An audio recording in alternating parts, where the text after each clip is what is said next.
This year, move the dirt and make an impact by signing up for Power Athlete Program to crush your goals. Join our tens of thousands of athletes around the globe already empowering their performance as power athletes. For less than $1 a day, get our world-class coaching delivered straight to the palm of your hand.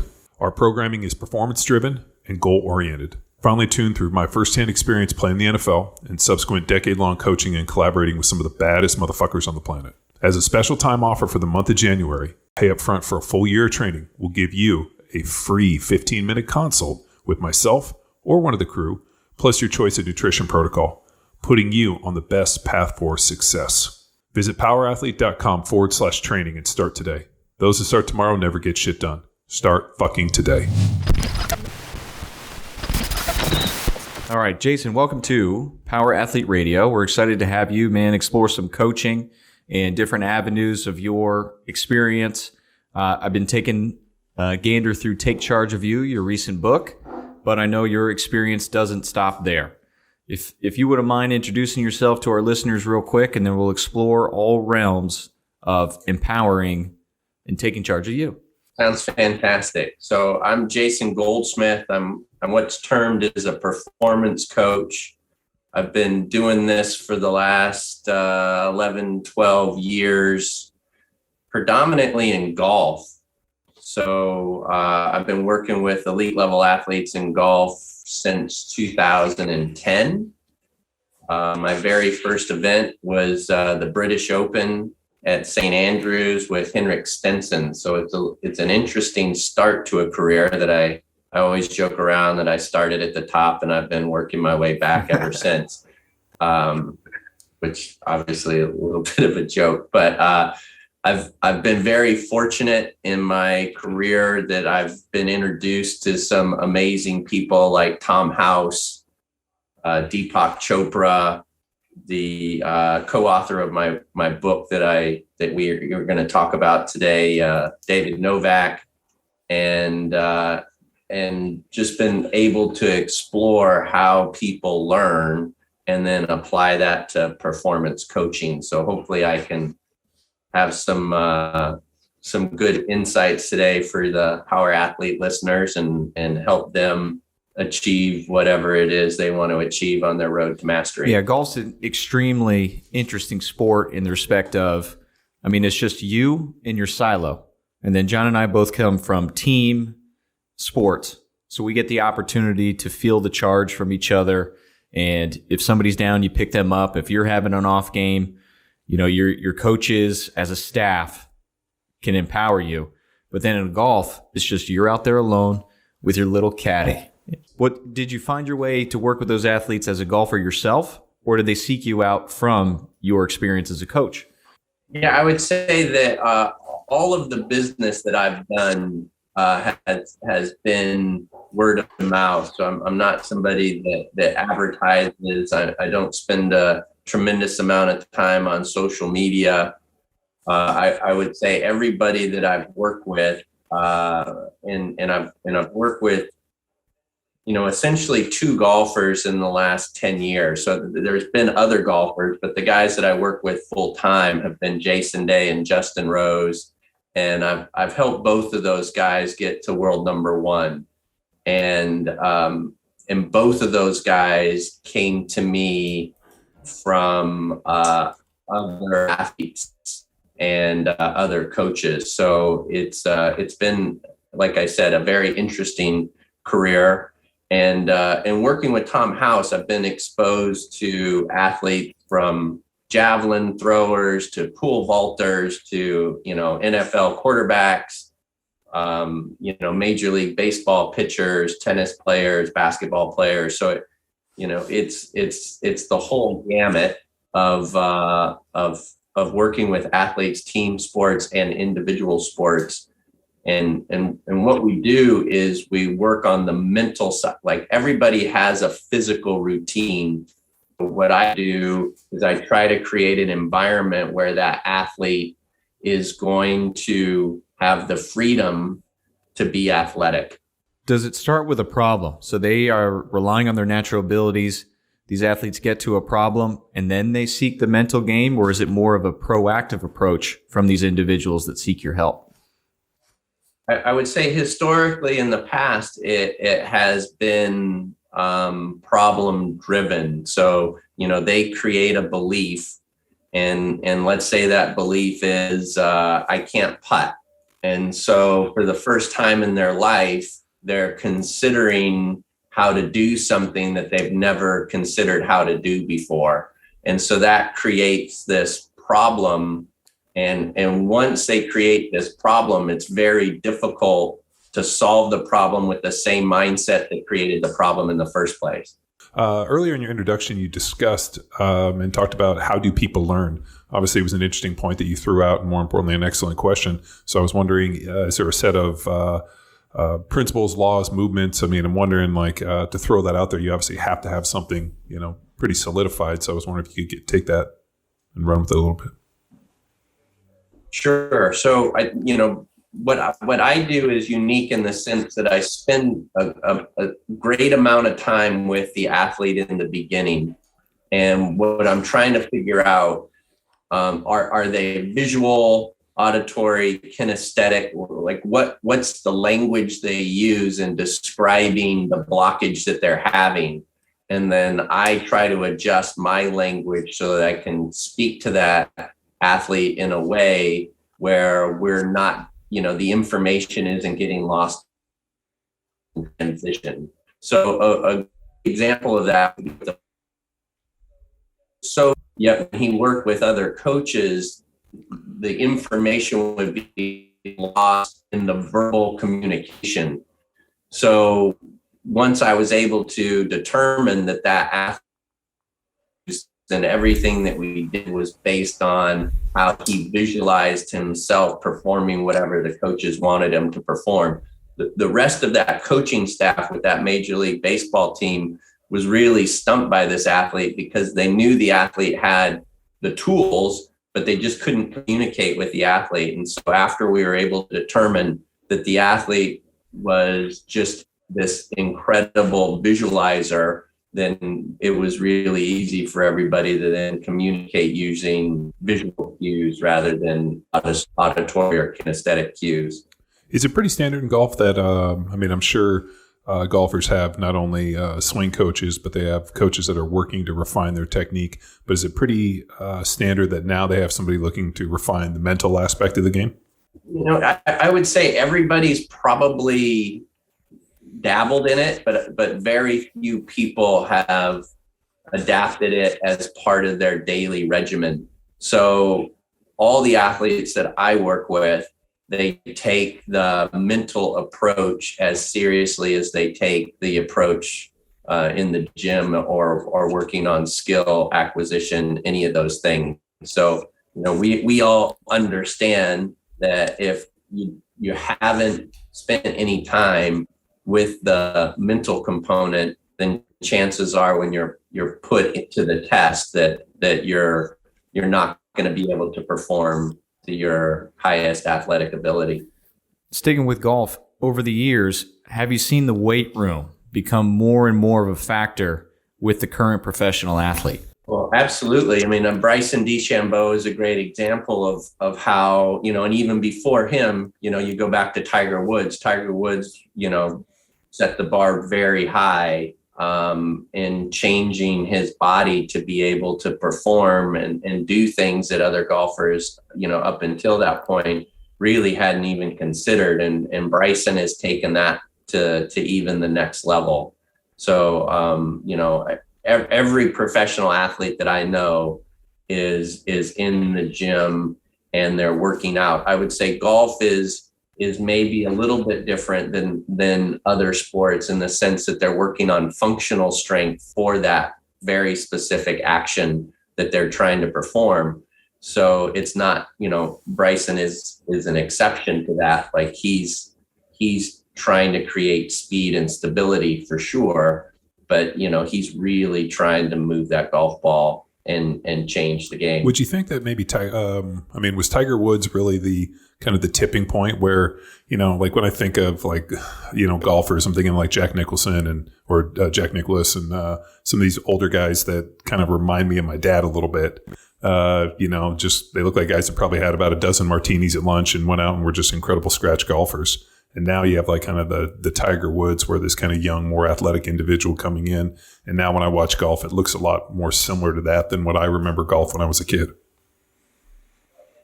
Well, I mean, I think you can make that analogy in almost any sport, so if you look at, baseball players or football players back in the day, they don't look anything like the football players or baseball players of the modern era. And I would say golf is no different. Tiger was so dominant that I think everybody was trying to figure out what it was that he was doing. And, obviously his physique was what everybody could see. And so they associated that with his performance. But, I would even say that Tiger is probably the most mentally tough professional athlete of at least my generation. Just incredible what he was able to do on the golf course, and, his ability to use his imagination and visualize what he intended to do, the stuff that nobody else could see. But I think that was, in conjunction with his physique is what allowed him to be so dominant. You look at somebody like Jack, I think, if you were to compare Jack to Tiger, it's obviously very difficult. But, with the modern equipment and the modern golf ball, I think Jack would have been very competitive, for that reason, that he just had this talent and this ability. Maybe didn't look the part, but it didn't mean that he wasn't strong and was able to create the speed needed to hit the golf ball a long way. Any of your athletes use John Daly as an example, just to say, hey, need a couple extra swing oils today on the course? I think when we talk about Daly, you got to talk about mental toughness. And he brought up a great point about Tiger's mental toughness. I mean, we've since understood what was going on in Tiger's personal life, which actually to me makes it even more impressive that he was able to go on the course and play as well as he did with as much turmoil as he had off the course. So, I mean, that dude is just like the mental fortitude to be able to like compartmentalize all that drama he had in his personal life and go out there and crush the golf ball is amazing. Yeah. I mean, John Daly, I don't think he gets the respect that he deserves. His he hit the ball a long way. But I remember early in my career watching John Daly warm up and hit these just amazing little chip shots while he was eating a cheeseburger at the same time. And, it wouldn't have been something that anybody would have, coach would have trained or had an athlete attempt, but it just showed you how incredible his hands were and how soft his hands were, and his ability to putt. I mean, he's just an absolute incredible phenom of an athlete. And it just goes to show you that, you have all this talent and you're still able to get the job done. Succeeding despite? Yeah, he's succeeding in spite. In spite of himself. Yeah, I mean, but like a lot of times, and we saw this in the NFL, you had guys that were extremely gifted, but they fit within a personality type that allows them, or what allows for them their success is kind of this ragged edge, push it to the boundaries, type A, recklessness. And the problem is that doesn't get compartmentalized just on the field or the course or the pitch. It just kind of bleeds into everything. And so it's Well, yeah. Jason, did you get the opportunity to observe Antonio Brown's behavior during the Jets Tampa Bay Bucks game? I didn't. I didn't. I did. To lay the groundwork here. If you're familiar with Antonio Brown, wide receiver, formerly of the Tampa Bay Buccaneers, is a good way to put it. Extreme talent, all pro, but has had some disagreements with coaches, teammates, and the like. And just this past weekend, he was 8 catches, a touchdown, and 33 yards away from $1 million bonus. Yeah. And during two games left, it was three $330,000 bonuses is what he was going for, just shy of $1 million. Okay, there you go. And so here we are, 2 games left in the season, and felt at this moment in time he wasn't getting enough opportunities. He probably didn't realize that they added an extra game. Maybe. Because, I mean, the NFL added an extra game. They added 17 games this year. And he could have easily, if he had stayed in the game, got those and then also got the other piece of that. So during the third quarter, Jason, he loses it at a coach and then just starts on his own, walked away later down the sideline and starts taking off his pads. Teammate Mike Evans comes up to him and tries to like bottle this up and like keep him involved in the game because they were still losing at this point. And then rips off his gloves, rips off his shirt, and just walks out of the stadium and freaking takes an Uber to the airport. Yeah. He tried to get some state troopers to drive him, and they basically said no. Yeah. And then the Uber driver filmed him as he was leaving the facility or the stadium. Just side note, Tampa Bay Bucks then rallied, came back and won minus AB. Yeah. Just a side note. But like that explosive a talent. However, does that type of personality like allow him to succeed? You know what? There was a real fascinating. Now, despite of, am I using that right? No, like Antonio Brown's different. I wonder. I can't relate to golf just because I don't know those guys like I know these individuals. There was an interesting. I think it was Dr. Robert Malone was recently on Joe Rogan, and he discussed this thing called mass formation psychosis. And it's pretty interesting if you go into it. But the guy said when you have a society that's become so decoupled from each other and has free-floating anxiety in the sense that things don't make sense, we can't understand it, and given the attention gets focused by a leader, a series of events on one small point, and this becomes like hypnosis. So he got into this thing with Antonio Brown. And really, that's cool. No, he didn't. But like Jason Whitlock and a bunch of people were kind of relating it through.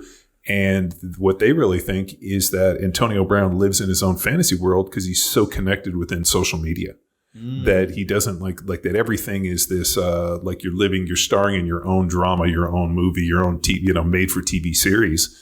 And it's like this man, I really think the social media thing is just adding to the fuel to the fire. But he's had such a troubled past. I mean, think about the problems he's had. I mean, think about where he was not paying people. I mean, assaulting women. I mean, he's had an extremely tumultuous existence, and that's gone on from high school. I mean, think about his college. I mean, everything. If you go back and you look at the guy, I mean, it's been building. So, I mean, is anybody really surprised by this? I guess they were surprised that he acted in line this far in 2 seasons, or 2.79 seasons with the Bucks. I mean, but think about it. I mean, that guy's been incredible. He was an incredible receiver for the Steelers. I mean, think about how many places he's played. And if, he went to the Raiders, they got rid of him. I mean, he's just like, you get to the point where like, and what's amazing is how many opportunities he's gotten. I mean, I don't know in golf if a guy, maybe a guy like Tiger gets opportunities, but I mean, he's able to go out there and perform. I mean, even after injuries. Didn't Tiger have a back surgery? And they said, oh, he's done. He'll never came back. He changed his swing and was more dominant. Yeah, I mean, to speak about Antonio Brown, not knowing him, obviously know him from his play. I mean, he's incredibly talented. I think when you start making really bad decisions, I think the issue is that you have bought into this belief system about yourself, and the people that are around you aren't doing a good enough job in bringing you back to reality. And, and so to me, when I hear about people doing things like that, the first thing I think of is, who are the people around them? What's the support group doing, Monday through Saturday? You obviously have this amazingly talented person. You know that this potential exists. What are you doing to prepare yourself in case something happens, so that, in that moment, a better decision is made? And, again, not knowing anything about, who the team around him is or what they're doing to help him. But that would be my first question is it what you said? Is he living in this made up fantasy world that he has created? And, and if so, how can you help him, reel back from that? How can you help him become more present and look at the situation a realistic lens rather than this fantasy lens that maybe he is or maybe he isn't looking through. So what I found is that as people go longer into this, what they do is they start cutting out people that, tend to maybe like keep them more grounded. Like, hey, it's always good to keep people around that, and I saw this as a professional athlete, like where all of a sudden you get a new set of friends and everybody's telling you how great you are. Next thing you know, you start believing, that you are that individual. And I think that a lot of times guys don't want to hear it, or more importantly, they just want to live in their own echo chamber. So they just surround themselves with people that just keep, the emperor's new clothes, And I think with Antonio Brown, he's probably effectively cut out everybody out of his life. Tom Brady, what I feel was that, his post-game comments were leaning towards, let's give him the support he needs at this time. Yeah, I think Tom has got a big heart. But look at Tom Brady. What he and his wife, expectation of performance, right, is through the roof. And he's I don't even know. When you talk about the greatest athletes on the planet, he's in that conversation. The greatest people, whether it be swinging a club, throwing a football, baseball. there's a conversation for a few of those people, and you have a guy that's figured it out. And he's trying to bring these other guys along. And, who knows with Antonio Brown? The only thing I'm nervous for him is not necessarily like what happened on Sunday, but what happens, 20, 50, 100 Sundays from now. Is that a guy that all of a sudden we're going to look and be like, man, he died in a hotel room in South Florida, which seems to be happening all too often to these NFL players where they just, start having issues and then they start retracting from society. And next thing you know, they end up dead somewhere and with a whole bunch of unexplained answers. So it's a scary deal. And I don't think it's the CTE thing. I don't think it's concussions and the brain injury, because it's always so easy for everybody to be like, oh, it's brain injury. It's brain injury. Honestly, I think a lot of it's the social media and, this idea of like not living in reality. And you've basically created this illusion of who you think that you are. And, and you have all these people that follow you and just contribute to this. And I think there's a psychosis associated with it. And I think we're seeing certain people that can't handle it, just shattered into a million pieces. It's one of the reasons why David and I wrote this book was, the first part of this book is really about adapting a coaching mindset. And obviously the premise of becoming your own best coach, part of that narrative is getting to know who you are. Right. And I think that's probably the critical step that a lot of people never even bother to ask. Like, who am I? What do I want? What do I want to give? What's my purpose? I think for professional athletes, it's difficult because their assumption is their purpose is their sport. And, and a lot of times, that's the thing that obviously, brings them the success and the wealth and everything else. But, if who you are, isn't just that, like, what you are and what you do is more than that, then it's really important, and I think what you said is critical. What Antonio Brown decides to do moving forward is so important for his own health. And, and everybody, what you were talking about earlier about, the emperor's clothes, most people don't like being uncomfortable and the struggle. As professional athletes, you get used to the struggle in the gym and on the field and all that, but there are other struggles that you need to deal with, other areas of your life that you need to grow and learn and create those skills as well. And I think that, if you look at it in total, those are the parts of his wheel that are really flat. And, and those are the parts of his team that if he is going to make a change, he is going to have to start to deal with those difficult things and, and hopefully come back and be this amazing teammate and, athlete and, whatever, son, father, all the other relationship stuff that I'm sure is not as well-rounded as it could be. So you bring up a great point about knowing yourself and discussing that in the book. How does somebody begin to do that work? So I think it's just about being neutral and in developing, some sort of daily routine where you're either practicing some sort of mindfulness or meditation or just self-reflection to get to know yourself. So, to me, that's the critical piece is just carving out, start with 3 or 5 minutes a day and just get to know, who am I is just a good question. A lot of my coaching is based on asking yourself good questions and not necessarily, assuming that the first answer that comes to your head is the best answer. For me, I really struggled in school growing up. Turns out that I'm dyslexic, but didn't realize that until later in life, but just really felt like I was trying as hard as I possibly could as a kid, but just never really got classroom. And when teachers would ask me to read aloud, I really struggled. And so school became very, very difficult for me. But if I would have allowed that belief to be the one that dictated how my life turned out, then I probably wouldn't have been able to achieve the things that I've been able to achieve in my life. So I think a lot of it is just giving yourself the space to be introspective enough and ask yourself questions, often enough that you realize that you aren't your thoughts and you're not your mind. You're so much more. And I think that's a great place to start. In the book, you offer some prompts to have this conversation with yourself.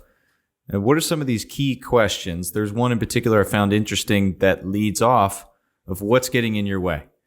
So not starting with why, the purpose, identifying the barriers within your life. I thought that was an interesting one to begin with.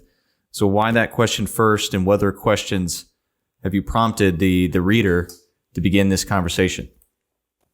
Well, I think, so much of what we talk about is built around joy. And, and if you can identify the things in your life that are blocking your joy and figure out how to eliminate those things, then a consequence of that is going to be you're going to have the space for more joy to occur in your life. And, you guys being professional athletes and knowing what it felt like to be a young person that had this joy that you were able to play, or maybe it was many sports when you were younger, way that athletes feel when they're playing, gives them all the inspiration and motivation that they need to get up every day and do the difficult things to continue to support that skill set.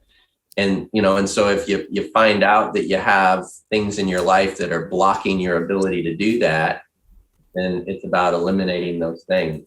Once you've identified those limitations or barriers that are getting in the way of your joy, what's the next step for asking yourselves this question? Yeah. So then it's, once you've identified the things in your life that are bringing you joy, then it's about, figuring out what your single biggest thing is or what your purpose is. And I think that takes a little bit of time, but once you're able to identify that, then at least the direction you want to go. And that's the beginning of your roadmap. So, figuring out what you can do to create more joy in your life. Like, for me, it was developing this skill of coaching. And what I figured out in my life was like being that person that helped to inspire other people to figure out what their single biggest thing was, brought me this amazing contentment and joy in my own personal life. So, in service of others, I serve myself, so that's kind of, one of my mantras that I've had for a lot of years. and it's really supported me. You know, I wake up every day and I'm really stoked to be able to go out and help other people, you know, achieve these things that a lot of them didn't think were possible. With sports, athletics, coaching, there's almost this inherent why and reason that you're connected with that brings you to other people. How do you feel this system of question asking or self-analysis carries over to the general population, the everyday man that just happens to lift some weights? Yeah, I mean, I think, you know, going to the gym and exercising is critical as having a, you know, meditation or mindfulness practice. You need those things to be well-rounded and a healthy individual. So a person that likes to go to the gym, you know, what they're doing is they're, you know, satisfying that part of them that understands that exercise is essential to being healthy. You know, so, you know, for me, you know, I think that's a critical piece for everybody that's out there that's, you know, part of your, you know, listening audience. You know, being in the gym is fantastic because you're satisfying that part of everybody that needs to have a certain amount of exercise a day to be healthy. And, you know, figuring out, okay, does that mean, you know, that there's a higher purpose to this? You know, they might find that out. You know, they might find that their single biggest thing is, you know, coaching other people, or their single biggest thing is, you know, competing, or maybe their single biggest thing, you know, has something to do with nutrition. You know, who knows? But if going to the gym is providing them with that joy in their life, then, you know, figure out, you know, is there something that they could explore that allows them to get more of that into their life. I think that's what's helped the explosion of the general pop fitness competitions, the weekend warriors, is that sense of accomplishment.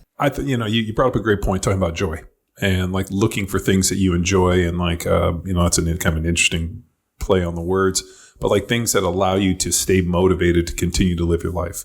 As a, you know, professional athlete, you retire and all of a sudden, hey, you know, you get to run on the field and battle. And I stayed up late and watched Ben Roethlisberger's play last night. Swan song. Yeah, I thought it was excellent. He threw like 42 times for like 122 yards. It was it was not a great performance, but it was typical Ben Roethlisberger. We're just going to find a way to like win this game. And, you know, defense played well and they ended up getting the W for him. And he had this like kind of emotional, you know, 18 years played here at Three Rivers. And is it still called Three Rivers? Heinz Field. Yeah, Heinz Field. The mustard bottle. Yeah. So, but like it was cool to stay up, and I stayed up late, which is to 11, which is unheard of. But it was cool to see him in kind of the ending of an era. And I mean, I feel so bad for him. He's so immobile. I mean, he just like barely sidesteps people, and he's out there slinging it, but he still got a win, even though he threw it 42 times for 122 yards. But you know, you think like now as that guy goes out, what does he have to look forward to? I mean, he's definitely going to get into Canton in 5 years, so he's going to be in the Hall of Fame. And is he an announcer, or like how does he continue? And I think he even said it. He's like, you know, what makes this fun is just come and see the guys. To be in the locker room, the camaraderie, to get on the planes and play the game, and, you know, the live and die and the struggle. And then you retire, and all of a sudden that, you know, you're separated from that. So how do you continue to find joy in your life? And for a lot of people, you know, like how do they continue to live their life past a point where they're, you know, no longer at the pinnacle? I mean, golf's one of those sports that, you know, you can play forever. I mean, you know, my dad played into his 80s. So not that he was a professional golfer. He actually had like one great hit, which was pretty funny. Every time he played, he's like, I just need one good one. And that got him keep coming back. But like, think about that. Like, I don't get to play football anymore, but then, you know, how do you find other ways to compete and other things to be competitive? Hopefully you don't channel it into your kids and be one of those annoying parents that are out there, you know, screaming at the refs at their 5-year-old basketball game. But, you know, that's an interesting point. Like as people start transitioning, how do you help them understand, more importantly, like how they can find joy and how they can continue to extend to feel like they're still doing something. Well, to me, I think you kind of answered your own question, right? It's taking an inventory of what are the things that bring joy on a regular basis. And obviously, you're doing this radio show, which is bringing you, the same kind of, I'm sure elements of what you got, being on the field. You got this Playboy Mansion. Yeah, Playboy Mansion, playing in the Super Bowl, radio. Power Athlete Radio. It's right up there.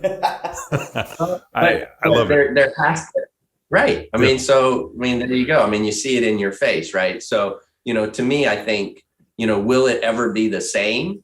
I mean, there's, it's impossible for you to recreate that. But if you find things in your life that you're able to do, that are helping you help other people, it's a different kind of satisfaction, but it is satisfaction and it does bring you joy. So, I think that it's about taking that inventory of, what are the things in life like, and so is he going to be able to recreate the NFL and all that? Probably not.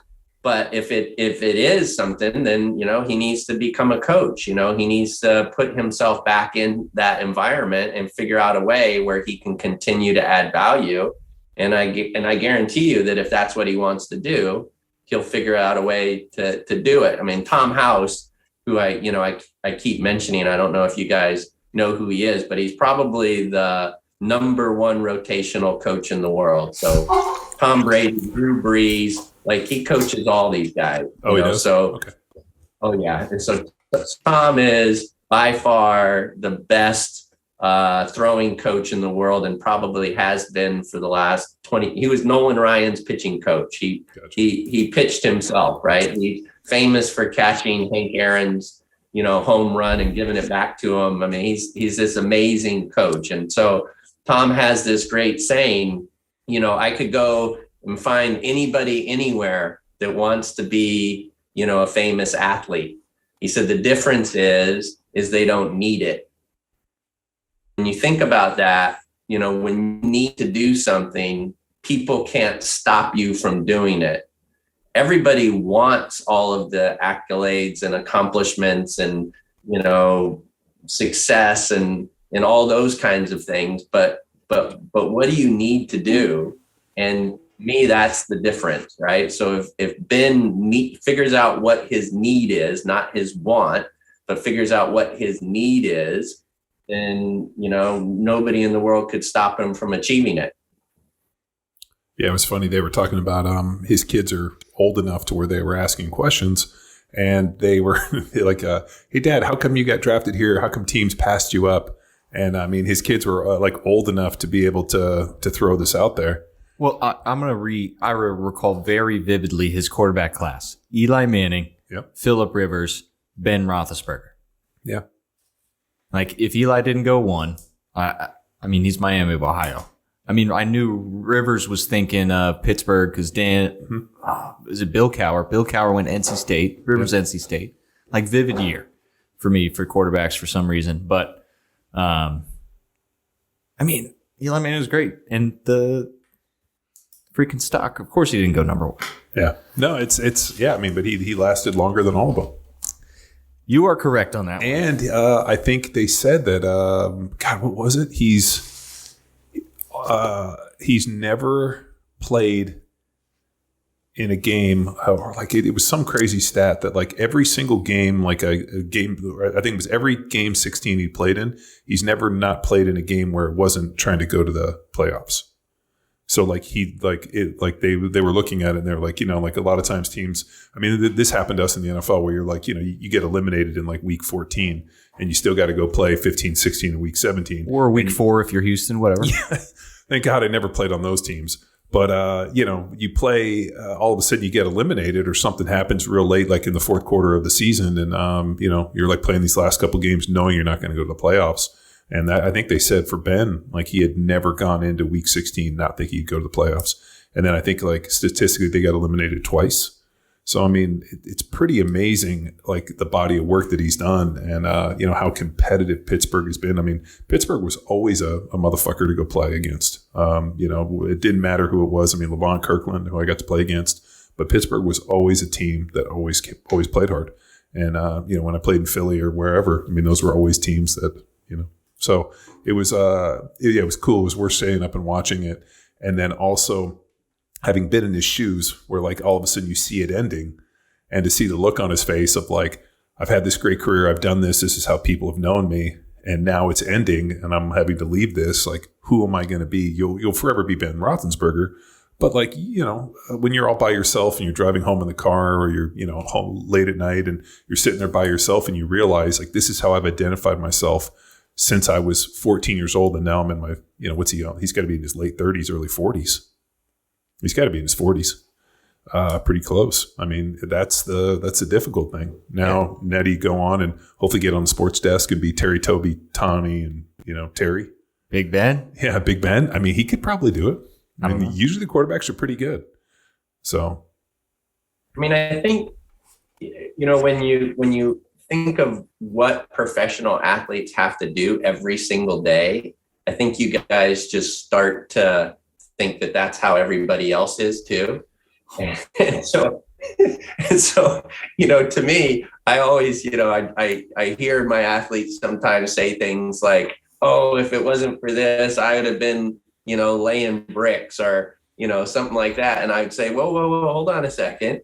Do you imagine the amount of time that you've devoted to this sport? Like, you apply that to anything else, you'd be like one of the top brain surgeons or whatever it is. Be an amazing bricklayer.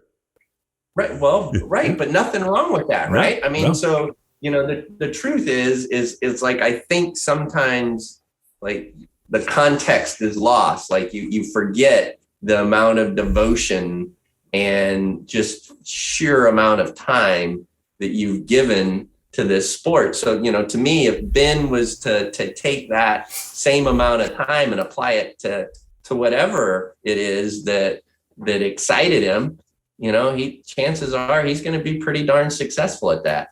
Yeah. I mean, it's, he has the opportunity to go do whatever he wants.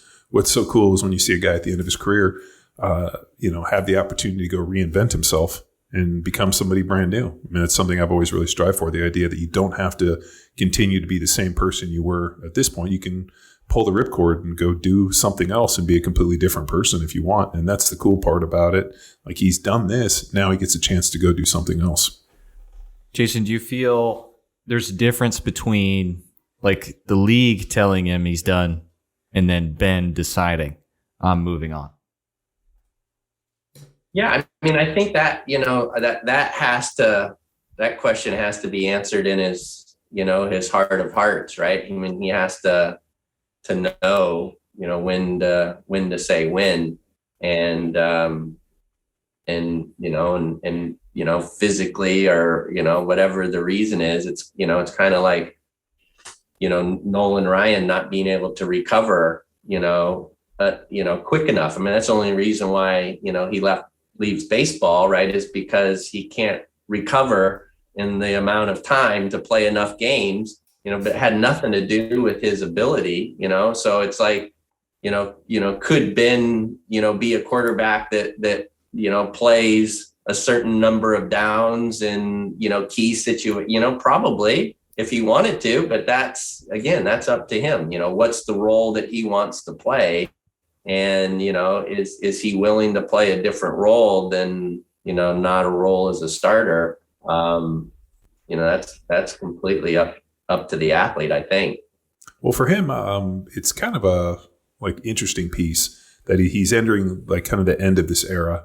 And I'm sure the team's looking at hey, we got to, try to bring somebody new on. And he's kind of feeling the pressure of okay, I had my chance. How much longer am I going to stay here? And the team feeling hey, we can't keep investing in this guy because this isn't our long-term solution. I mean, he's kind of at the end, so it's kind of probably a mutual thing. It's nice that they've let him get to this point because he did have some rough times. He went to rehab and all that, and they stuck with him, so he's done pretty well. Didn't he have something weird, some scandals early on? I mean, he's, legitimately had a 20-year career, 18 years. So to see him kind of get out the other side is pretty good.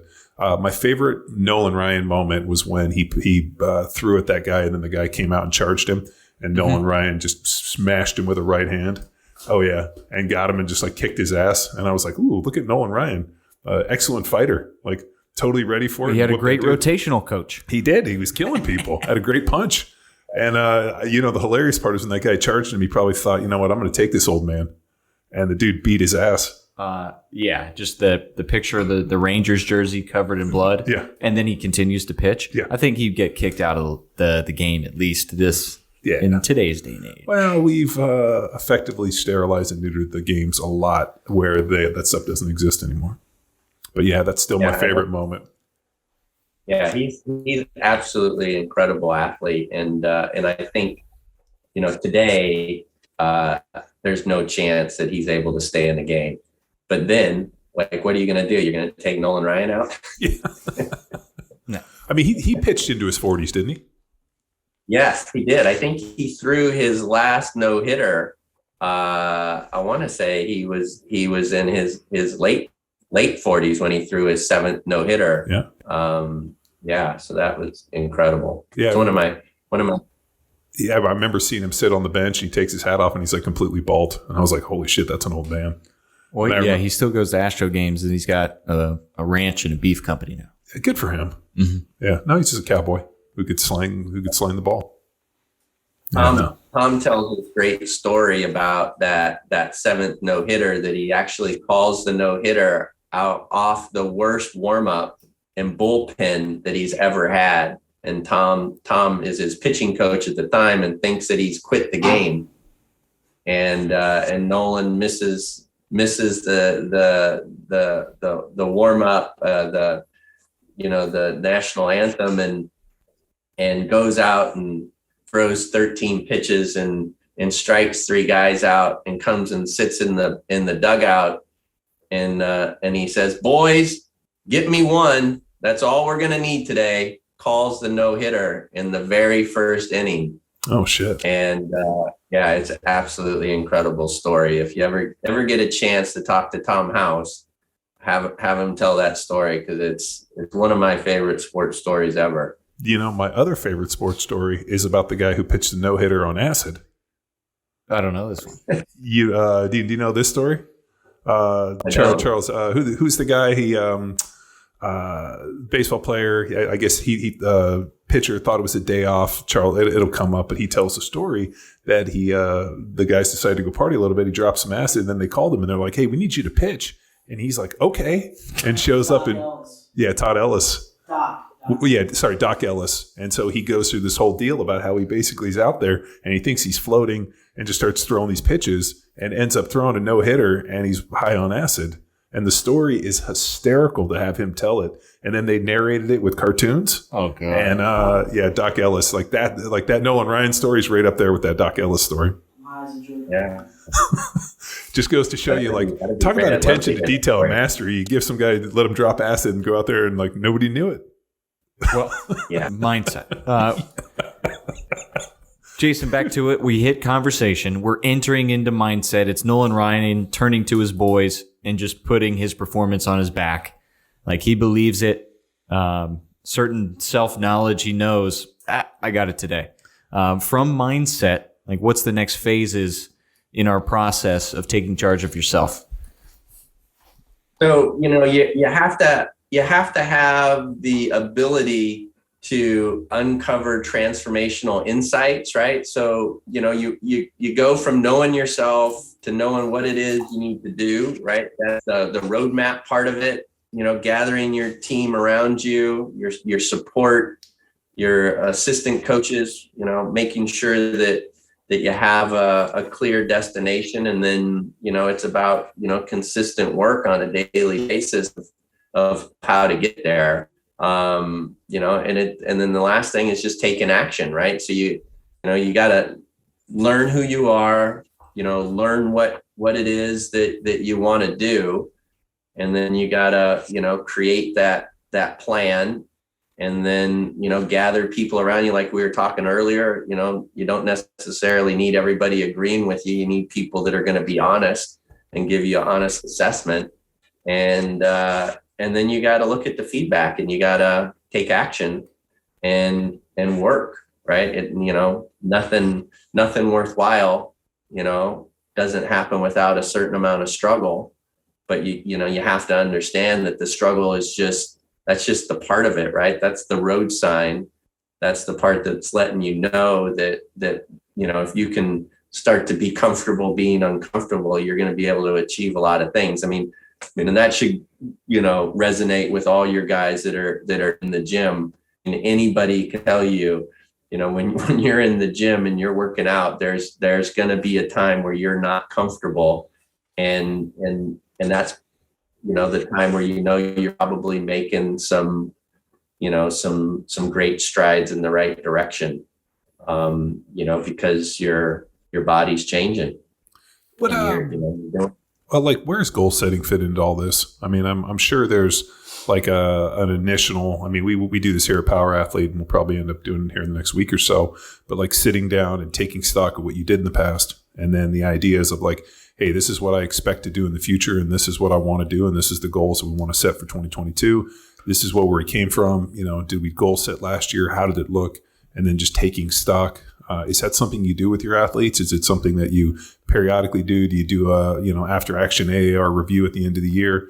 And more importantly, like how do you help these young athletes kind of bring that stuff in sync? Sure. So to me, we're measuring everything. So everything that we do is being measured on a daily basis. We have certain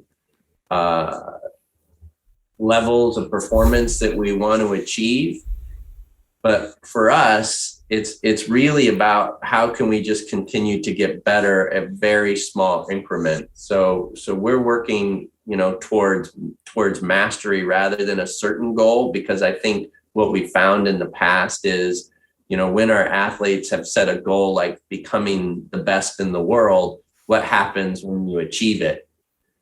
Then there's a kind of a letdown. Whereas if your goal is mastery, like daily, how do I continue to stay on this path of just getting a fraction of a percent better daily? Then we start to talk about this compounding effect, which in something like becoming world number one is just a road sign on the way, and that's kind of how I approach it with even the youth athletes that I work with. Is our goal is just to get fractionally better every single day. Then we don't run into that hiccup of, oh, well, I just want to play baseball on the high school team, or I just want to do this in college, or all of those things. Those are great goals, but if personal mastery is the ultimate goal, then it's the journey that's never, the destination that's never achieved. It's constantly moving towards the horizon. I like that personal mastery. When communicating with clients, we essentially a roadmap, similar, a plan. Most people come to us in the fitness realm with outcome goals. I want to lose 30 pounds. I want to bench press 315. I want to get back to my high school football weight. Yeah, exactly. So an outcome. And then while awesome, we aim to then coach them into a process, which is the consistency, the habits showing up, which then result in your outcome. But then, right, the trap of I lost my 30 pounds. Now what? And then there is this letdown, getting away from that, and eventually more and more time that they spend with us in their process, it becomes identity. I am a power athlete. I am Jack Street's one of our programs. I am a Jack Streeter.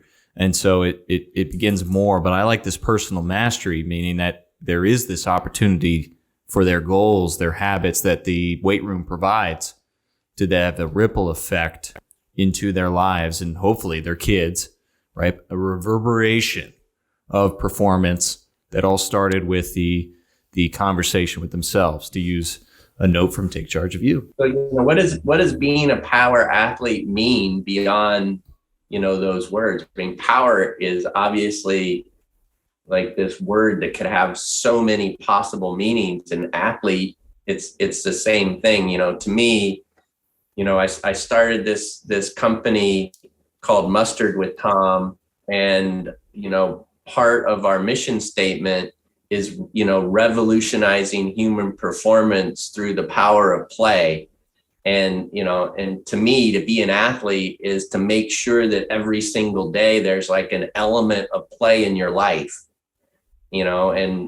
Power athlete, it's like you're taking that and you're amplifying that message, and so it's how do you create this mission of having people have a certain dedication that they need to have, this discipline, this accountability in their life, and then how do they apply that to every facet of their life, right? So the gym is just one part of their life, but if they applied that power athlete mentality to every aspect of their life, what would the overall arcing life look like? Like, what could they achieve if they had that same level of accountability, discipline, inspiration, motivation, all those things to every other facet of their life?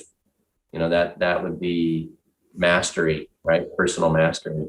I think a lot of it comes down to visualization as well. Like that's something that keeps coming up, and when people email us, and we field a ton of contacts and just a ton of like info where people are, hey, this is the usage for the program. This is a problem I'm having. How can you assist in this way? And it's really interesting. One of the things that keeps popping up is people starting to visualize themselves as a power athlete.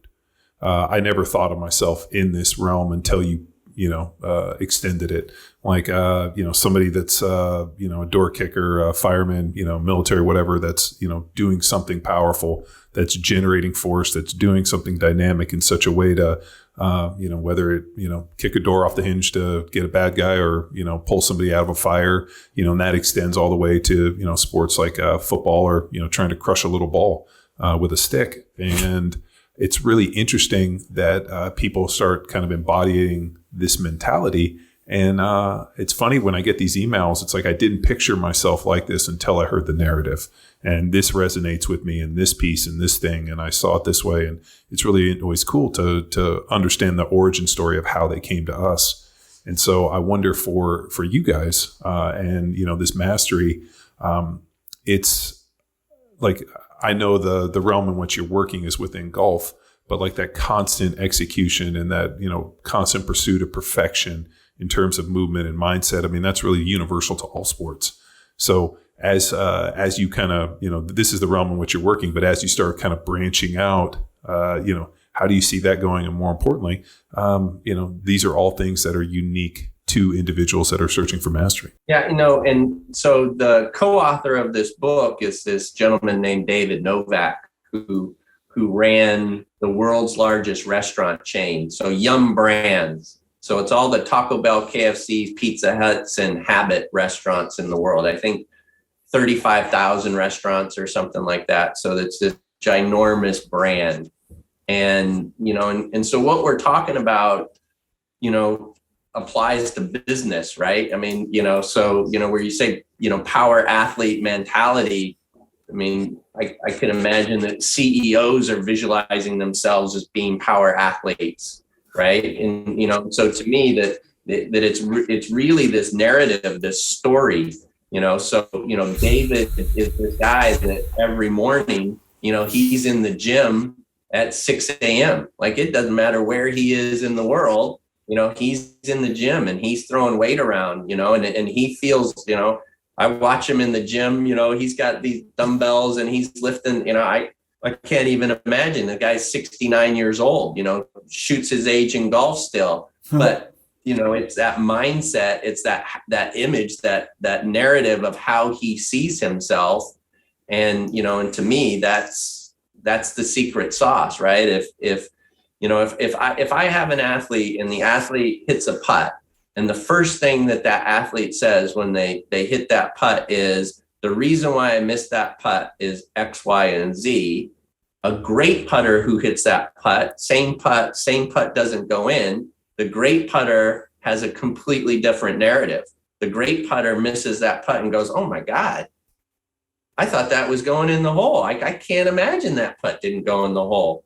Same exact outcome, but they, through the narrative, see it in two completely different ways. So, to me, I think that's the secret sauce, right? When you said you're getting people who are now seeing themselves, visualizing themselves as power athletes, it's the story, right? You've changed their belief system, right? So now they're seeing themselves as a completely different person. So when they're introducing themselves to other people, they're like, "Hey, Joe, how are you?"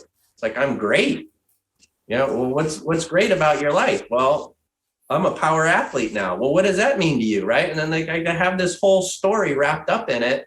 I mean, it's life changing, right? So when you talk about that ripple effect, right, it cannot not have this effect that goes out into the rest of the world. Everybody they have, that they come in contact with is now going to hear that new story about how Joe now sees himself as this disciplined, accountable person.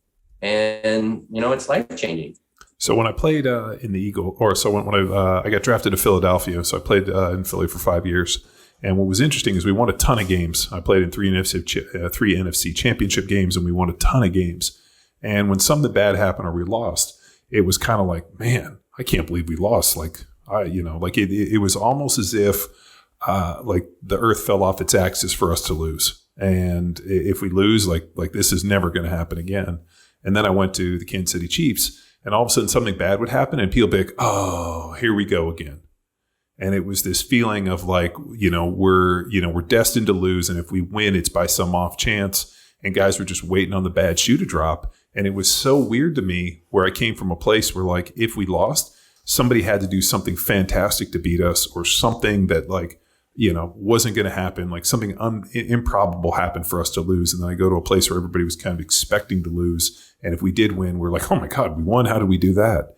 And then my 10th year when I went to the Patriots, it was interesting sitting in meetings and listening to Belichick, who was so matter of fact. And it was like, we win a lot of games. That's what we do. And if you're not used to winning a lot of games, or you're not into this, there's the door. And it was just so matter of fact. It's like, we're champions. Just look at everybody's Super Bowl rings. And I got excited, and I ended up getting hurt in the last preseason game and didn't get a chance to play there. But I was so stoked to play there because I felt like it was getting back to what I played early in my career, where, hey, we're the New England Patriots.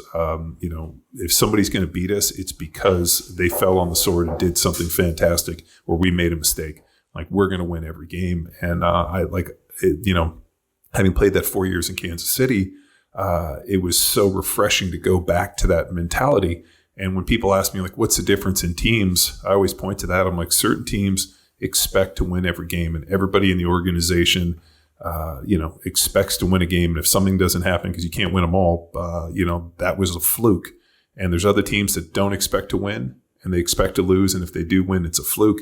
And I don't know how you change that mindset. I don't know how you, do it in terms of large. I mean, I know you can do it maybe for an individual, but how do you do that on a large scale? I have no idea. I just wondered if you've run into that. And more importantly, working with golfers who are able to have that flexible mindset to change, and then all of a sudden get into that where they miss the putt and they're like, "How the fuck did I miss that? I never miss a putt." Yeah. So to me, it reminds me of this quote that is, I think it's an Einstein quote. I'm not 100% sure. I always say it's an Einstein quote, but it's basically, you can't solve a problem with the same mind that created it. Mm-hmm. So what happens in our minds is, we go back to this narrative. We tell ourselves this story. And if the story is something's broke, then the story also can't be that we're doing everything that we, right to win, right? So it's two completely different mindsets. And so, what you described at, being in Philadelphia is the environment, or the culture was one of, we're successful and this is what we do. Where the culture in the Chiefs was, there's something broken, we need to fix it. And then you went back to the culture of, what we do is win. Now, you have that ability to change that mindset, but but it has to, be a culture that everybody adopts in the coaching staff, right? So it's dealing with all of those things about, like, the mindset is what creates the issue. And so if you see something as, I need to create a solution, you're already in the problem solving mindset. So from that mindset, you can't create a solution. So, I have this great example of, I work with this executive who had just got promoted, and she was giving this presentation, and the presentation was this huge software company, and she knew that the software wasn't finished. And so when I went to her boardroom, I said, okay, what are all the problems that could possibly go wrong in your presentation? And she literally wrote 27 different problems on her whiteboard.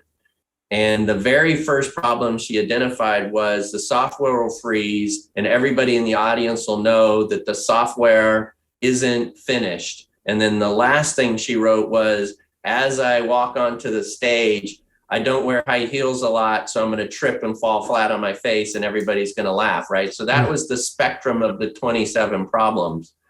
And we did a little mindfulness meditation, and I got her in a neutral place. And so, if we get into a little neuroscience, when you're anxietal, your brain is in a high beta frequency.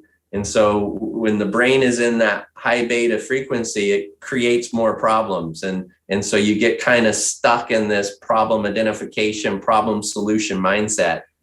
When you can get the brain into a high alpha, low theta frequency, then you get into that playful, creative place where you're actually in problem solution, or there is no problem. I'm just performing and playing and being creative. And so if you can help somebody get out of that high beta into the high alpha, low theta state, then solutions make themselves available. And so once we got into that creative, playful place, I said to her, well, what if I had a magic lamp and I rubbed the lamp, and out of the lamp came a genie, and the genie was going to solve the first problem. How would the genie solve the problem? And she looked at the whiteboard and she said, well, the genie would probably just do a PowerPoint presentation and take a bunch of slides, and I'd have a little clicker and I would run through each slide, and nobody would not know that the software wasn't running. I would just forward each slide as I wanted the audience to see it, and I wouldn't even have to run the software, and that would eliminate the problem of the software crashing. And I said, great. And we literally did that for all 27 problems. But, the reason why I bring up that story is it just shows you that, as an organization or an individual gets stuck in a mindset of all they see are problems, then they think that they're doing themselves a service by constantly being in this problem identification, problem solution mindset. But they never get to the part beyond it, which is, how do I creatively play with this situation and figure out a completely different way of looking at it? No, I mean, I think people, and dude, Tex, you can attest to this. If there's a problem, I want to know solutions. Like, I know we have problems. I know if there's a problem, that's great, and you can present it to me. But if the next part of this is like, hey, here's a problem we're having, here's some solutions, or let's start working through solutions. I think what happens so often is people start just kind of circling problems, and it's just like, just circle and circle, and you just keep, is it ruminating? You are correct. Yes. Yeah, ruminating on. It's not a rudiment. That is what a cow is. Yeah, that's a rudiment. Ruminating on these problems and not searching for solutions. We saw this in the NFL all too much. I mean, hey, we're going to have this game plan. We're going to go out. We're going to run the ball. We're going to do X, Y, and Z. And all of a sudden, they have a perfect blitz or something happens, so they stunt right into it, and it's a tackle for loss. And all too often, what would happen when this went down is coaches would abandon the game plan. And I remember thinking like, dude, we rehearsed this thing all week. We've done the installs. We've watched film. We've done 50 hours worth of work, both on the field and the film room and everything to implement a game plan. And we get one tackle for loss and you guys fucking abandon it. And I remember always having them being like, why don't we just run the plays we've practiced? Like they're going to get one time. And, I used to get real frustrated and tell these guys, tell our coaches, I would never want to be in a foxhole with you guys. If all of a sudden the bullets started flying, you guys would probably fucking blow me up in the foxhole because you guys were so nervous on this. And that was something that was universal where, we have a game plan. This is what we present. This is what we're going to do. And all of a sudden it doesn't work. And then all of a sudden people start pointing fingers and guys are yelling and angry in this. And I'm always like, fuck, this is stressful for me because I put faith. Like, my job as an NFL player was to execute the game plan in which you provide me. I'm assuming that you're the expert, you're the coach, you're the person that's watched all the film, you're the strategist. You guys put this together to put us in the best chance to win. And I'll tell you this, the teams where we weren't as successful, we weren't put in a position to win because they did not have faith in what they were doing.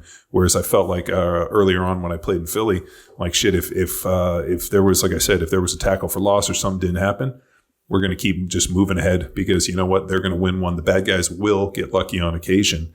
And that's something when I watch NFL football or this, it happens all too often. Hey, what are we going to do? We're going to go and we're going to, establish the run game. We're going to, do this and this. And then all of a sudden you see something happen and it's like they burn the playbook and just start fucking throwing darts at a board trying to come up with stuff. So the one thing that I've always attested to is make a bet, move in that direction.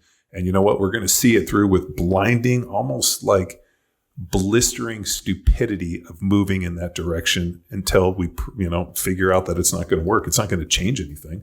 Like the game plan is still the game plan. I hope I hope you know that this is how we roll, right?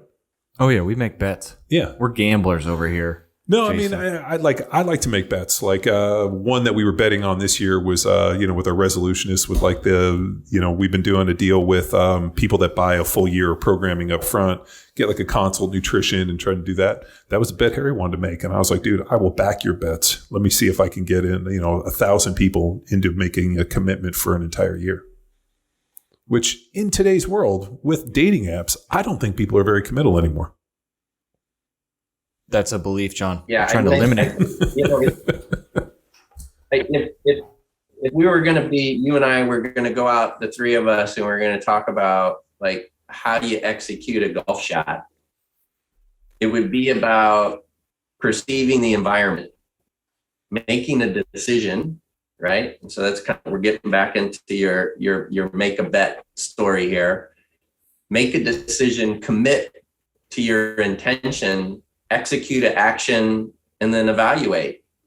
And to me, it's like if you have a process like that, we go back to your NFL story. To me, it was, lacking that 100% commitment to your intention. And, if people want to change their life, right, they want to be able to see themselves in a completely different light, then what they have to do is they have to commit to that intention, and if that means paying for a year up front, I think that's a great bet. And the reason why I think that's a great bet is when people buy something, and even if that thing is an expensive thing, which I don't know what the cost is, but like, even if it is, the likelihood that they follow through goes up significantly, so I think if people are making a bet on their health, and I can't think of a better bet for somebody to make, right? That's just my 2 cents. My older brother made a great point to me, and I'm sure he stole it from somebody because he's a hack. He made a point. He said, in business, you got 2 choices. You can be the chicken or the pig. The chicken contributes to breakfast. The pig was committed. And he said, you know what? If you're going to do something like commit, be a pig, go all in on breakfast. And it's a funny analogy that he would always bring up. And I since have looked it up. I know he stole it from somebody, but it's a pretty interesting observation when you start looking at people in terms of like what we do in terms of like, coaching, online programming, block 1 here, there. Certain people decide their level of commitment. Like I look at our block 1 coaches, they're like pigs. They committed to breakfast. They're all in. this is how they embody themselves. And there's other people that are like, I just want to do a 7-day free trial, put my toe in the water. They're a chicken. They're just getting an egg in there, like commit to something, do something. And I think all too often people are nervous about committing because there's always this fear of, what if I'm committing to something that's not the best? And I think like this is kind of an interesting kind of observation where I remember years ago, when my wife and I were first married, it was actually at one of the symposiums. Who was that dude who asked me? We were sitting at our house and was like, "Hey, how did you know your wife was the one?" And he was like telling me he was having all this inner turmoil in this. And I was like, dude, you think too much. No names. No names. But I think all too often people overthink everything. I'm like, dude, make a decision, run 100 miles an hour as fast as you can. And if you meet some form of like embankment or a mountain, make a turn. But don't go out there being like, well, I'm not going to go that direction. There could be, something to encounter. Like it's the same reason when we go out looking for lunch. Get in the car. I'm going to drive as fast as I can until you tell me to make a U-turn. Right. And John and I, we were having this conversation with our good pal, Jim Davis. Jason, I'd love to get your take. I coach high school lacrosse, and one of our individuals following a weekend competition, body language down on themselves. So I went up and was chatting to him, and father came over and opened up a further conversation. But the challenge was like, this individual was committed. He was the pig in this analogy, and was so mad that his teammates around him, like, this was just a game. This was just for fun. And so his internal struggle was that he cared too much, or cares, because it's still going on. And part of our conversation with our good friend, Coach Jim, essentially was communicating to this kid, like, stay the course. Yeah. Like those individuals, as you progress through your career, they're going to fizzle themselves out. So like, Jason, in this scenario, what would you give to the advice to the kid? Because those around him, I mean, this is lower level, but he these sees kids are it bigger. But I mean, these kids are what, 14, 15, 16 years old? Yeah, but like they're acting, we feel after our conversation that they were acting like they didn't care because they were unsuccessful. Like, Jason, how would you talk to the kid who cared and like was taking losses personally? Yeah, I mean, I think you have to have this idea of the things that are in your control. Let's focus on that. The things that are out of your control, they're out of your control, right? So let them go. Don't put your success in a bucket, especially early on, where you're going to get too consumed with what other people are doing, because, that's just a life lesson that you're going to have to learn sooner or later, right? So, focus on what's in your control, take care of the things that are in your control. The things that are out of your control, cut them loose as quick as you can, because they're just wasted energy. I look at everything in how much energy do you have a day? Where are you spending that energy? Is it a productive use of that energy? And, social media, all that stuff that we were talking about earlier, worrying about what your teammates are not doing, are doing, whatever, like, take care of you. You know what it is that you have to do. You take care of your performance. People are going to notice, and you're going to be successful. What the other kids are doing or not doing, that's out of your control. So don't focus on that. Focus on the stuff that you need to do to take care of you. I also think too, you're dealing with kids, ideally as you age, you should start to understand who you are more. Like, that's something that I always thought about. Like the person I am today is dramatically different than I was in my 20s and before. And I think as you age, and trials and tribulations and wins and losses and failures and whatnot, you start kind of crafting more like a narrative of who you are. And like he was talking about, like sitting down and actually doing the work of like, who am I? What do I want to do? What do I want to accomplish? Like at 40 something, it's dramatically easier to do that than when you're 13 or 14 or 15. You're probably just thinking like, dude, I just don't want to go to school and get a, pants or a wedgie, which I don't think they do anymore. But like I was a freshman in high school. I was like, oh God, I hope I don't get a wedgie today from the older guys. Nerd. Like, yeah, total nerd. So like those are the things that are worried about. And I think that there's like this feeling or perception of trying to be cool. And that was what I said to Jim. I'm like, these kids have this interesting perception of like, if I act like nothing, I don't care about anything. I'm kind of fit within this cool thing. And as an adult, you're like, no, you want to care. That's how people are successful. And at the end of the day, when people ask me, they were like, oh, how are you successful playing in the NFL? I'm like, I cared from the time to lift weights and to train. It was always important to me.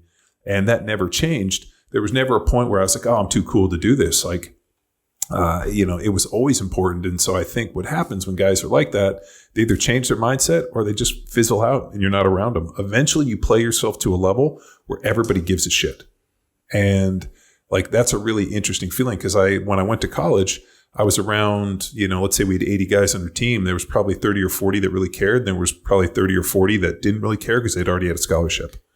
And there's, and then all of a sudden you get to the NFL and, there's 52 dudes on the team and there's probably 50 guys that fucking would love to kill to be there. And there's probably 2 guys that are just like, and then they get rid of those guys eventually. So, or they get rid of themselves. Or they get rid of themselves by taking off their jersey and acting like a legit crazy person.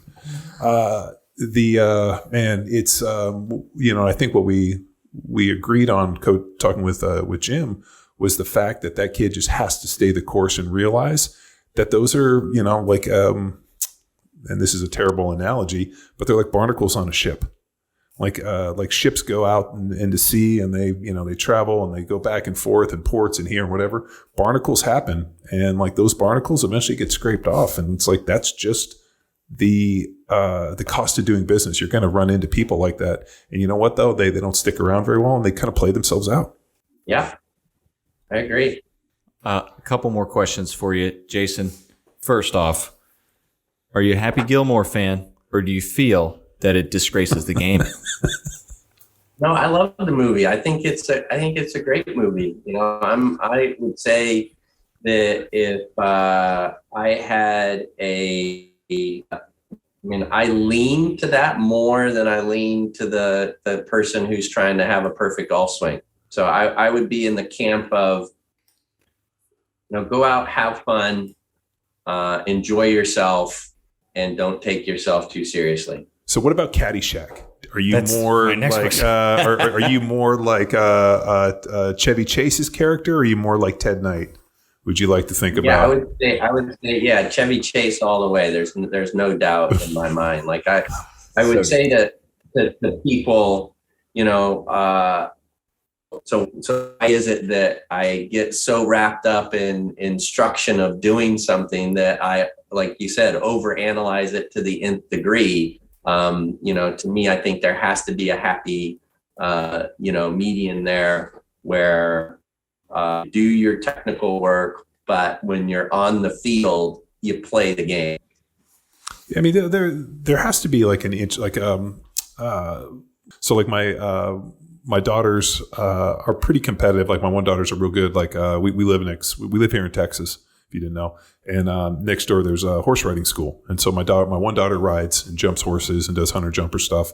And she's actually really pretty good. And she puts a ton of work into it. My other daughter swims and plays basketball and does some other sports. And like sitting there and having conversations with my daughter about the idea of like practice and doing enough work so that when you get a chance to go play, you have confidence in your skills. Like, hey, have we worked on this jump shot 1,000 times to where all of a sudden now you get to practice, somebody bounces you the ball, you catch it and you pull up and you shoot that jump shot and it's familiar because this is a spot in which you've done. And so the idea of like being, practice and, going through it and like, even when we go out and we shoot we have I put up a court in our basketball or in our driveway and like there's different spots. I'll set up cones and I'm like, hey, I want you to run to this one. I'm going to pass you the ball and you just set up and we'll just kind of work these positions. And so I took her to basketball practice last night and she was literally bricking every shot from every point that we've worked on. And I could see that she was like down on herself and she came over and she's like, I missed every one. And I'm like, you know what? Everybody, everybody has misses. Like it's not a big deal, but it's not going to change the process. Like it's not as if we're not going to not do this or we're going to find different drills or whatever. I'm like, the basics are the basics. And, at some point we will do enough work to where you have the confidence to make that shot. And I was like, and I've seen you make it 100 times. What was it different about today? And she's like, I didn't have my basketball shorts. So she couldn't find her laundry. So she was wearing school shorts. She was like, I didn't have my basketball clothes. I didn't feel like I was in basketball mode. And I'm like, so you need basketball clothes.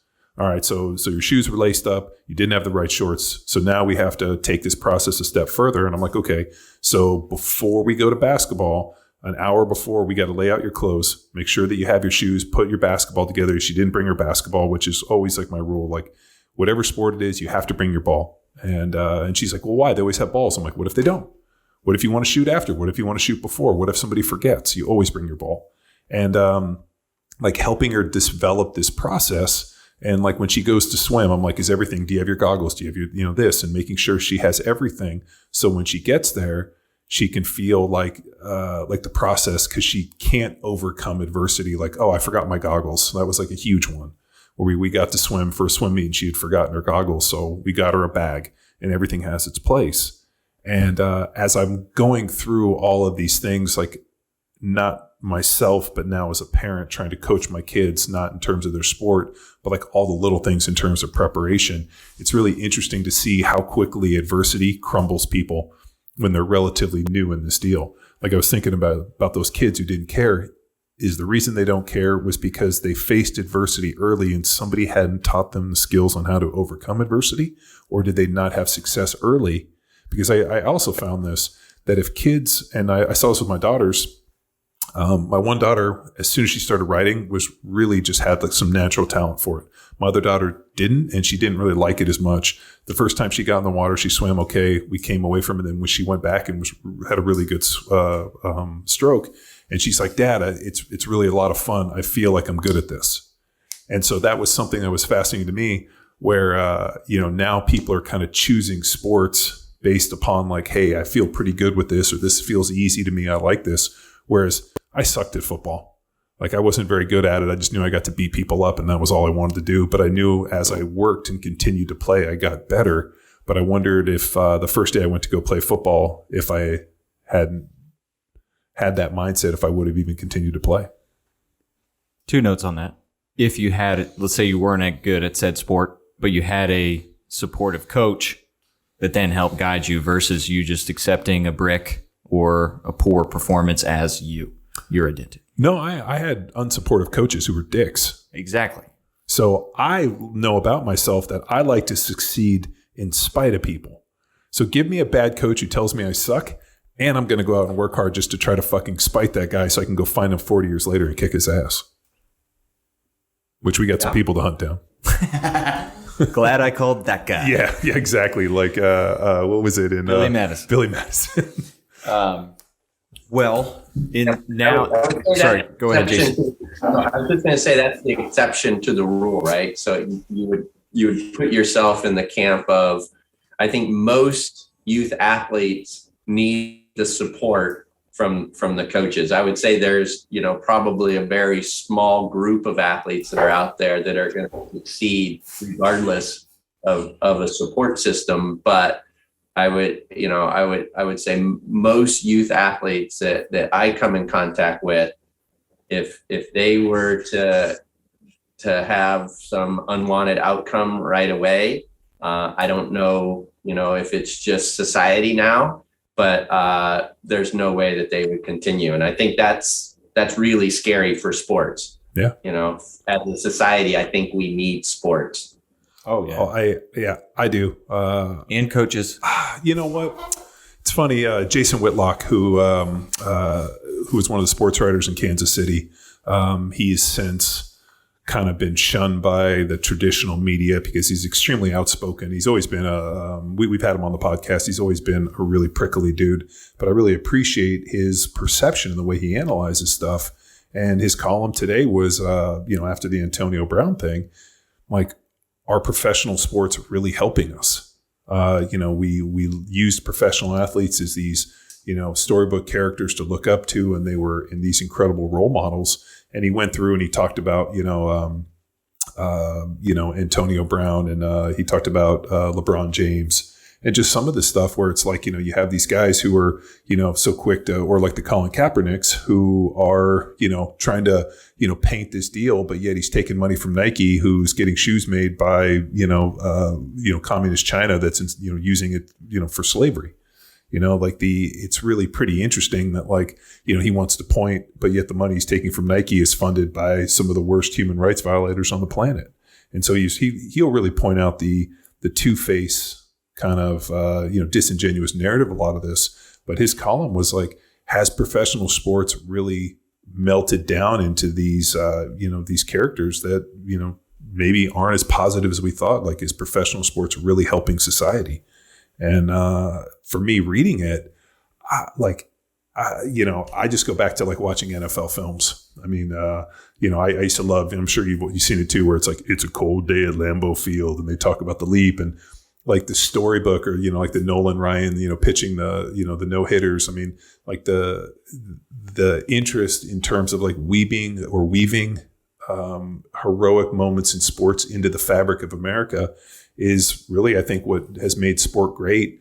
And it feels like sad to me that somebody would even write a column that our professional sports hurting society because of the individuals. Has social media put such a spotlight on these individuals that now they feel obligated to comment on everything. Whereas before, I don't really care what LeBron James, his social stance on anything is. I don't care about his political, nothing. Like, I want to go out and watch him play at a high level. I want to go out and watch Steph Curry, who... Oh, I thought you were going to say Space Jam 2, and I was like, no. He should have never done that. But if you look like Steph Curry doesn't put himself as a social justice warrior. And I want to go out and I want to watch professional athletes, but I think there's like a feeling now, and even Kareem Abdul-Jabbar, who I've always been a huge fan of, he's really taken that mantle and I think put a lot on these guys that you have the ability because of your station in life to be able to make a change. And I don't know if it's necessarily a positive place to be. Well, Kareem's college coach. Yeah, Wooden. Great teacher. And and I've always liked Kareem. I mean, I am always a fan, other than the fact that, it's an interesting piece, but I think, like you said, people need sports. They need heroes. I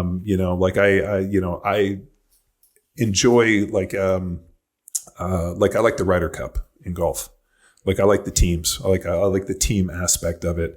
And to me, that's always one of the most fun. I do enjoy watching golf on TV if it's the Ryder Cup, or where I can see the best in the world play the best, because it doesn't matter what the sport is. I want to see the best in the world play on the biggest stage and have the greatest moments, and see what's best in humanity in that way. Mm-hmm. So, if you look at youth sports, I mean, what's the percentage of youth athletes that go on to play sports, professionally? It's so minute, right? But the lessons learned are the part that I think our society can't live without, right? So, soccer, football, basketball, baseball, tennis, doesn't matter what the sport is, the youth athlete is learning how to deal with adversity and learning how to deal with failure.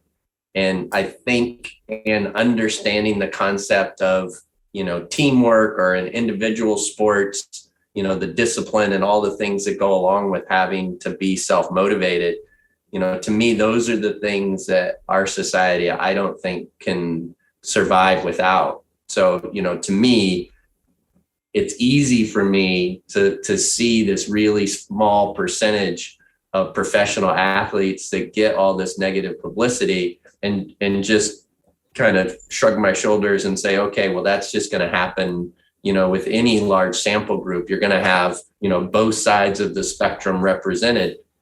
But overall, sports in total are doing this amazing thing for our society. So I can't imagine my life without sports growing up. All right, final question, Jason. In line with Happy Gilmore and Chubbs Peterson, who's your favorite fictional coach of all time? Fictional coach of all time. Wow. I don't have a good answer for you. Fictional coach. what is it in A Wonderful Life? What's the name of the angel that shows him the past and present? Clarence, the angel that gets his wings when the bell rings. That's what I'm going to go with.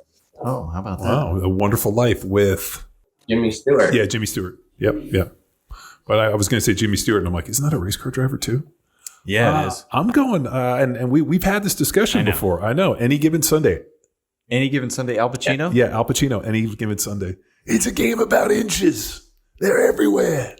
That's a good one. I mean, I'm on though. Yeah, he's a mess. I love it. He is a mess. Chubbs certainly is. But then, man, who's Tom Cruise's coach in Days of Thunder? Robert Duvall playing. Oh God. Well, I know it's Robert Duvall. I just can't remember the name. The Magic Wheels. That's that's a mind trickery. Well, I appreciate. It was Rowdy Burns, Cole Trickle, and Harry Hogg. Harry Hogg? Yeah, Harry Hogg. Okay. Yeah. Chubbs is easily my go-to. But Harry Hogg also. You know who I also did like? I did like Gene Hackman in Hoosiers. Yeah.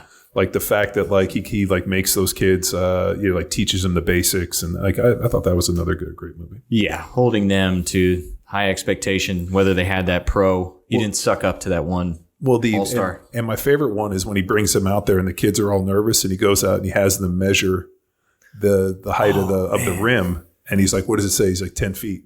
Dude, he's like, great. He's like, "Isn't that what we play on?" And like that was. Like that moment, I don't know if that was true or where they got that from, but whoever wrote that, like that was, I still remember that and like think about that. Like as we would run out there and, like you go play in all these different stadiums and here and there. And I always remember thinking like it's 100 yards. It's 100 yards. It's 53 yards, sideline to sideline. It's 100 yards. And that moment from Hoosiers. Yeah, great movie. One of my favorite sports movies, I don't know if you guys remember the cycling movie Breaking Away. Oh, yes. About the two brothers? Yeah. No. It was the kid who falls in love with the girl from Italy. And so he decides that he wants to be this Italian cyclist. Oh, so I don't think I know this one. It's about these guys that grow up in this small town and they have a rock quarry. Isn't there two of them? I thought they were brothers. But like there's one guy who was like, was it like his buddy who was like kind of pushed him and the one guy was more gifted? Okay. Yeah, I have seen that. Yeah, and then I'll say there's one other movie that I think is what's the wrestling movie? Vision Quest. There you go. That's my favorite sports movie. It's one of ours. So much so that we had Matthew Modine on the podcast. To talk, dude. That was so awesome. And the funny part is he's like, "Hey, I'm out in LA. I only got a few minutes." So we get him on, and like I think he was surprised that we had all seen Vision Quest as many times, but then he also got into the fact that he was in Full Metal Jacket, which like completely blows my mind. But Jason, I'm going to send you to the podcast. It's very good. And he goes into like the backstory, the book, and then the expectations of the character and like what he was going after. In line with Vision Quest is my favorite like pre-game speech when he says he's not going to the match and he goes and visits. Yeah, his cook. The cook comes and he's getting dressed up and shaved and he gives him like the Pele talk. Yeah. That was chilling in terms of fiction. Like, best pregame, I'm going Miracle. Kurt Russell, of course, but man.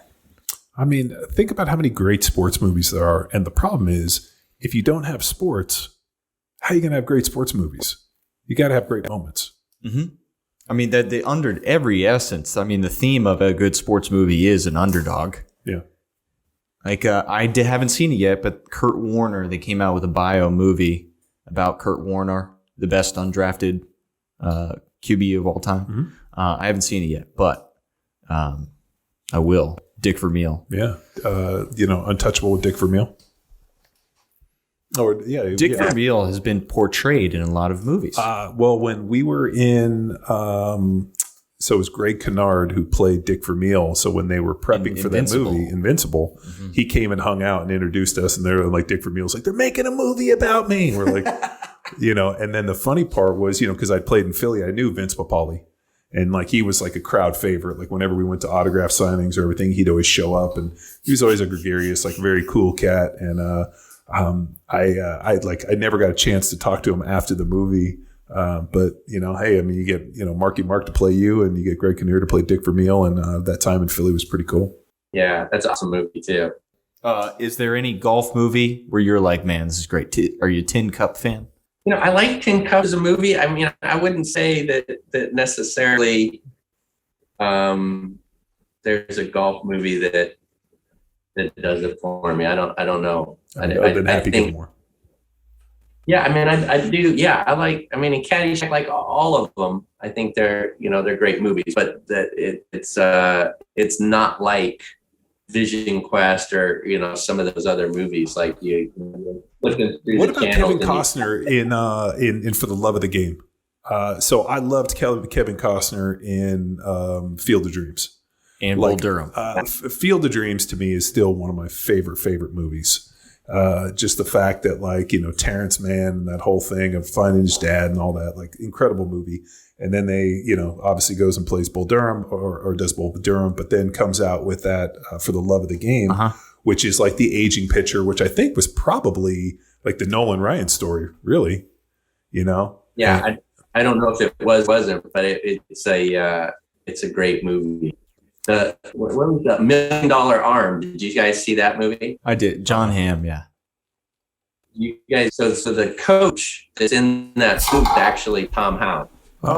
So it's a story based on Tom having this agent come to him and say, I have this idea. We're going to take 2 kids from India that have never played baseball. You think you could coach them to get signed by a major league team? And he does it in 10 months. Were they cricket players?